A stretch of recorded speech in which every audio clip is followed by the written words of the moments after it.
Hello friends, આ વિડીયોની અંદર આપણે ધોરણ 8નું ઘાત અને ઘાતાંક ચેપ્ટર જે છે એનો સ્વાધ્યાય 10.1 જોવા જઈ રહ્યા છે. બિલકુલ જે છે સ્કીપ કર્યા વગર આ વિડીયો મિત્રો જોવો, જેથી કરીને આપણે અહીંયા જે દાખલા સોલ્વ કરીએ છીએ એ તમને સમજણ પડે અને તમે જાતે પણ સોલ્વ કરી શકો. ઓકે, સો પેજ નંબર 123 ઉપર આ ચેપ્ટરનો સ્વાધ્યાય આપેલો છે અને એની અંદર હું આજે લઈને આવીશું દાખલા નંબર 4 અને બીજો એક છે દાખલા નંબર 5. ઓકે, તો ફર્સ્ટ આપણે સ્ટાર્ટ કરીએ. દાખલા નંબર 4 જે છે એની કિંમત શોધો. ઓકે, આવા જ્યારે પણ દાખલા પૂછાય છે ત્યારે શું કરવું? આગળના વિડીયોની અંદર મેં તમને ઘાત અને ઘાતાંકના નિયમો વિશે શીખવ્યું હતું. જે વિડીયો ના જોયો હોય તો તમે જોઈ શકો છો. ઓકે, સો આના આપણે સ્ટાર્ટ કરીએ. તો પહેલાં આપણે જે પણ સંખ્યા આપેલી છે એને ધ્યાનથી જોવાની છે. ઓકે, અહીંયા જોતાં મને ખબર પડે છે કે 8ની જે છે માઇનસ ઘાત આપેલી છે, -1. 5ની તો પ્લસમાં છે, પણ અહીંયા જે છે અહીંયા પણ માઇનસ છે. તો પહેલું સ્ટેપ મારું શું રહેશે? પ્રથમ સ્ટેપ શું રહેશે? પ્રથમ પગલું શું રહેશે? પ્રથમ પગલું એ રહેશે કે જે માઇનસ ઘાત જે છે એને પ્લસમાં ફેરવવી. ઓકે, માઇનસ જે ઘાત જે છે એને આપણે પ્લસમાં ફેરવવાની, એ આપણું પહેલું સ્ટેપ રહેશે. કેવી રીતે ફેરવીશું? તો આપણે એક નિયમ જોયો તો a⁻m is equal to 1/a⁻m. આ આપણે નિયમ જોયો તો આ નિયમ ઉપરથી આપણે ઘાત જે છે એનો વ્યસ્ત લઈ લઈએ આનો, બરાબર. 1/a⁻m કર્યું છે તો 1/8 કરીએ અહીંયા. તો આ નિયમ જે છે લાગુ પાડીને અને આપણે એને પ્લસમાં કન્વર્ટ કરી શકીએ છીએ. ઓકે, તો અહીંયા હું કરીશ 1/8 ગુણ્યા 5ની 3 ઘાત એઝ ઇટ ઇઝ રહેશે, ભાગ્યા નીચે પણ એ જ રૂલ ફોલો થશે. 2⁻4 છે તો 1/2⁴ કરી શકાય. યસ. હવે આને કેવી રીતે સોલ્વ કરવો? તો અહીંયા આપણે બીજા સ્ટેપની અંદર જોઈશું. પહેલા સ્ટેપમાં શું કર્યું? આપણે ફક્ત માઇનસ ઘાત જે હતી એને પ્લસમાં કન્વર્ટ કરી આ સૂત્ર ઉપરથી.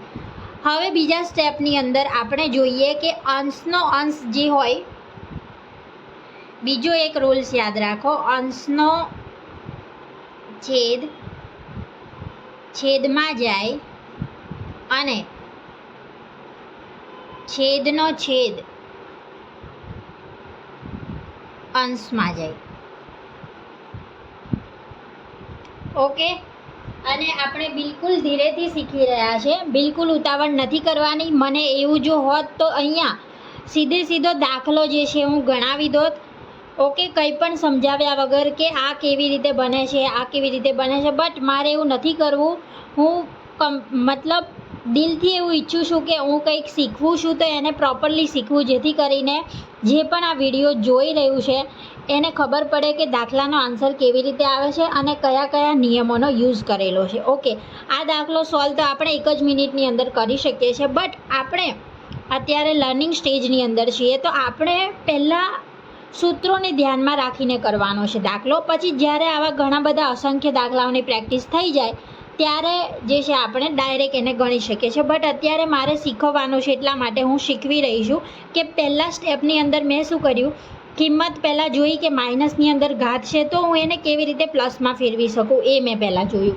ઓકે, તો એને પ્લસમાં મેં આ સૂત્ર ઉપરથી ફેરવી કે કોઈ પણ સંખ્યાનો માઇનસમાં જ્યારે ઘાત હોય છે ત્યારે એ છે એને આપણે છેદમાં લઈ જઈએ, 1ના છેદમાં, તો એ ઘાત જે છે એ કેવી બની જાય છે? પોઝિટિવ બની જાય છે. અહીંયા 8ની 1 ઘાત એવું પણ લખી શકીએ છીએ, બટ એનો કોઈ જ મતલબ નથી. 8ની 1 ઘાત કહો કે 8 એકલા હોય, કોઈ મતલબ નથી, એટલા માટે નથી લખ્યું. હવે બીજું સ્ટેપ શું છે? હવે મને અહીંયા શું દેખાય છે કે ભાઈ અહીંયા કોઈ વસ્તુ છે કે જે અંશની અંદર પણ છેદમાં છે, અહીંયા છેદની અંદર પણ છેદમાં છે. અંશ અને છેદ એટલે શું? તો આ જે સંખ્યા જે હોય છે ઉપરવાળી, બરાબર, આ જે આપણી લાઈન જે છે, ઓકે, એની ઉપરવાળી સંખ્યા જે છે એને અંશવાળી સંખ્યાઓ કહેવાય. અને નીચે જે પણ સંખ્યાઓ હોય, મતલબ આ લાઈનને આપણે જોવાનું, આ બધી જે સંખ્યાઓ અપરમાં હશે એ અંશ કહેવાશે અને જે નીચેની હશે એ શું કહેવાશે? છેદ કહેવાશે. ઓકે, અંશ અને છેદ ખબર પડી ગઈ. ઓકે, હવે આપણે જોયું અંશનો છેદ છેદમાં જાય અને છેદનો છેદ જે છે એ અંશમાં જાય. અંશનો છેદ કયો છે? 8 છે.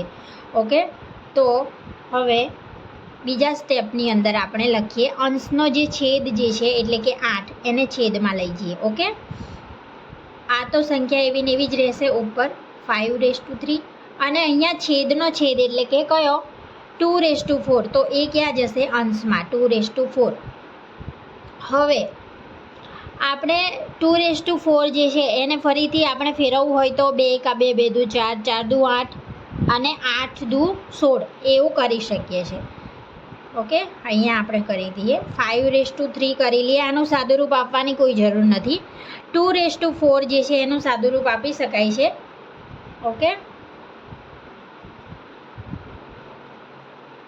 16 થશે આનું 2/4 એટલે કે 16/8. હવે છેદ ઉડાડી શકીએ છીએ. છેદ ઉડાડવા માટે આપણને ફક્ત ઘડિયા થોડા ઘણા આવડવા જોઈએ તો આપણે છેદ આસાનીથી ઉડાડી શકીએ છીએ. જેમ કે અહીંયા 8 × 16. ઓકે, 2 વધ્યા 5/3 × 2.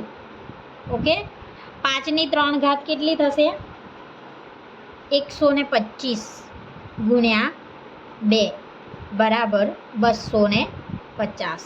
ઓકે, તો આ જે છે આપણા આ દાખલાની કિંમત છે. અહીંયા આપણને પૂછવામાં આવ્યું હતું કિંમત શોધવાની હતી. તો આપણે આ જે વિડીયો જે છે એની અંદર બિલકુલ ઇઝીલી મેં શીખવ્યું છે. ઓકે, આપણે સર્ચ કરીએ તો આખો દાખલો પણ આપણને બતાવવામાં આવે છે. બટ જો સમજવું હોય તો આપણે આવી રીતે એને ધીરે રહીને સમજી શકીએ છીએ, જેથી કરીને જો સીધો દાખલો આપણને ગણેલો મળી જાય તો આપણને કોઈ એનો ફાયદો નથી થતો. ફક્ત આપણે શું છે કે હોમવર્ક ફિનિશ કરી લઈએ છીએ.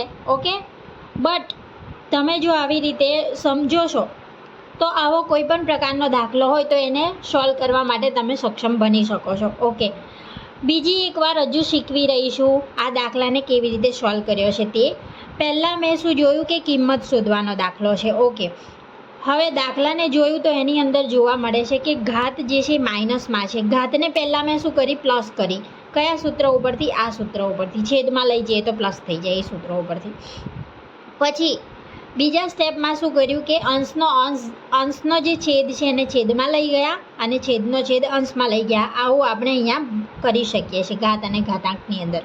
ઓકે, તો એ પ્રોસેસથી આપણે કર્યું તો આ જે છે આપણું આવ્યું સ્ટેપ. અને ત્યારબાદ આપણે જે છે સિમ્પલ છેદ ઉડાડ્યો અને સાદુરૂપ આપ્યું તો આપણો આન્સર જે છે 250 મળી ગયો. ઓકે મિત્રો, સો આ હતો દાખલા નંબર 4નો દાખલા નંબર 1. અને આવો જ બીજો પણ હજી એક દાખલો છે દાખલા નંબર 2 જે ચોથા નંબરનો છે એની અંદર. ઓકે, અને થોડીક અહીંયા જગ્યા પણ નથી તો હું અહીંયા જ આખું સોલ્વ કરવાનો પ્રયત્ન કરી રહી છું એક જ પેજની અંદર, જેથી કરીને તમને સરસ રીતે દેખાઈ શકે અને સ્ક્રીનશોટ પણ લઈ શકો છો. ઓકે, 5⁻1 ગુણ્યા 2⁻1 ગુણ્યા 6⁻1. ઓકે, અહીંયા થોડીક લાઈન બનાવી લઈએ જેથી કરીને ખ્યાલ આવે કે આ હતો એ આપણો પહેલો દાખલો હતો. ઓકે, આ બીજા નંબરનો દાખલો છે.